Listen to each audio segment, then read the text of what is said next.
Number ১ Tanzid Hasan Tamim, number ২ Soumya Sarkar, number ৩ Liton Kumar Das, number ৪ Afif Hossain Dhruba, number ৫ Shamim Hossain Patwari, number ৬ Jaker Ali Anik, number ৭ Sheikh Mehedi Hasan, number ৮ Rishad Hossain, number ৯ Taskin Ahmed, number ১০ Tanzim Hasan Sakib, number ১১ Hasan Mahmud.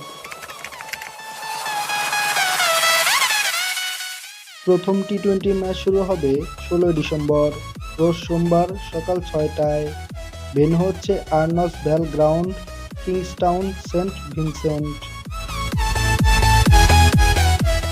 West ইন্ডিজের বিপক্ষে প্রথম T twenty ম্যাচে এই তরুণ দল নিয়ে বাংলাদেশ কি জিততে পারবে? কমেন্ট করে জানিয়ে দিন আপনার মতামত।